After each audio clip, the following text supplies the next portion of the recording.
বলে দিই ক্লাস 10-এর সংলাপ কী করে লিখতে হয়। দেখো, সংলাপ মানে এরকম নয় কিন্তু যে আমরা নিজেদের মধ্যে কথাবার্তা বলতে থাকবো এবং কথাবার্তা যা খুশি তাই হবে, তা কিন্তু নয়। যেটা বলে দিয়েছে, যে বিষয়টা বলে দিয়েছে, সেই বিষয়টার পরিপ্রেক্ষিতেই কথাগুলো বলতে হবে। যিনি পরীক্ষক তিনি দেখে নেবেন তুমি কটা পয়েন্ট দিয়েছো। সেক্ষেত্রে যদি এটা বলা হয় যে গাছ কাটার অপকারিতা, তাহলে কিন্তু গাছ বসানোর উপকারিতা লিখলে হবে না, ঠিক আছে। বা কোনো ক্ষেত্রে যদি বলা হয় যে পরিবেশ দূষণ এবং তার প্রতিকার নিয়ে একটা নিজেদের মধ্যে সংলাপ লেখো, তাহলে পরিবেশ দূষণ নিয়ে কথা বলতে হবে, প্রতিকার নিয়ে কথা বলতে হবে। সুতরাং যাই সংলাপ, যেমন প্লাস্টিক দূষণ নিয়ে একটা সংলাপ লেখো, যদি যে শিরোনাম যে কথাই বলে দেওয়া হোক না কেন, বন্ধুদের মধ্যে কথাবার্তা বলতে বলতে তোমাকে আগে ভেবে নিতে হবে যে কোন পয়েন্টগুলো তুমি তোমার কথায় বসাবে এবং তোমার বন্ধুর কথায় বসাবে।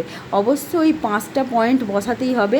যেমন মানে গাছ কাটার অপকারিতা 5টা অপকারিতা তোমাকে ভেবে নিতে হবে এবং সেই 5টা অপকারিতার মধ্যে 3টে বন্ধুর কথাতে বসাতে পারো, 2টো তোমার কথায় বসাতে পারো এবং সহমত প্রদর্শন করে করতে হবে। এবং স্টার্টিং পয়েন্টে প্রথমেই শুরুতেই বলতে হবে, যেমন সৌজন্যমূলক আলাপ আমরা করি, কিরে কোথায় গেছিস, কেমন আছিস, অনেক দিন পর দেখা।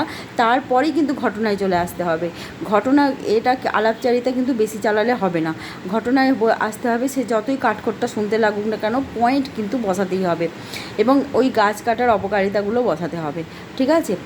তাহলেই তোমার মানে সংলাপ লেখা কমপ্লিট হবে এবং ওই কতগুলো পয়েন্ট বসিয়েছো তার উপরেই নাম্বার হবে।